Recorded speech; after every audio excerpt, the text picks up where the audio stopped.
Sa likod ng kwaderno, doon ako humihinga. Sa pagitan ng mga linya, pangalan mo ang pinta. Tuwing dadaan ka, tahimik akong nakatingin. Kunwari walang pakialam, pero ikaw ang dahilan. Sa hallway na puno ng ingay, ikaw lang ang malinaw. Mga salitang gustong isigaw, nilulunod ng hiyakot ka ba? Hindi tayo magkaibigan, ni minsan di nag-usap. Pero bakit parang kilala na kita sa bawat hakbang? Kaya sinusulat ko na lang lahat, mga salitang di kayang lumabas. Kung babasa mo lang sana, kung maramdaman mo lang sana.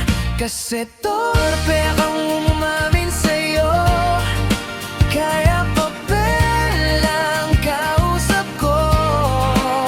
Mga sulat na di mo alam, na para sa'yo pala lahat. Sa bawat letra may lihim, sa bawat tuldok may pagtingin. Hindi mo man ako napapansin, ikaw naman pala tumitingin din.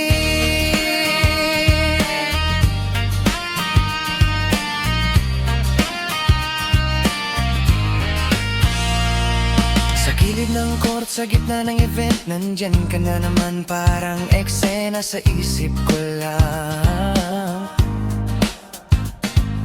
Napapangiti ka sa kaibigan mo, habang ako'y nagkukunwaring busy sa cellphone ko.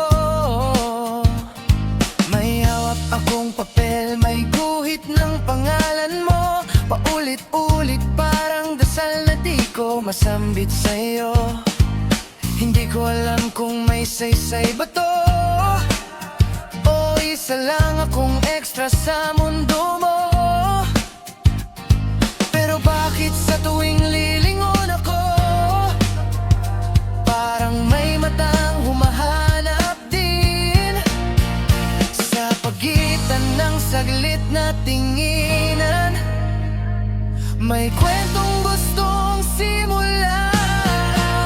Kasi torpe akong umamin sa'yo, kaya sulat ang naging boses ko. Mga salitang di mo alam, na gabi-gabi kong binubuo. Kung mababasa mo lang sana, kung maririnig mo lang to, na habang ako'y nagtatago, ikaw pala'y naghihintay rin.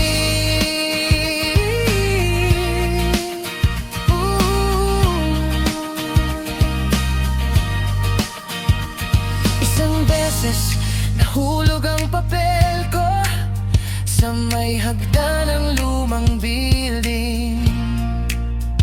Hindi ko napansin, hindi ko alam, na ikaw pala ang pumulot noon. Binasa mo ba o nanitian lang? Itinago mo ba sa bag mo rin? Hindi ko alam, pero simula noon, mas madalas na ang pagtingin mo sa'kin.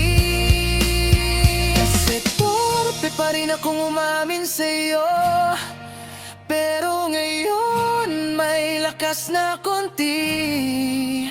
Kung sakaling mabasa mo to, sana wag ka nang lumayo. Hindi man tayo nagsimula sa hayos, sa kamusta ka, sa mga sulat na di mo alam, doon pa lang tayo nagsimula. Kung sakaling magtagpo ang tingin sa gitna ng school na puno ng tao,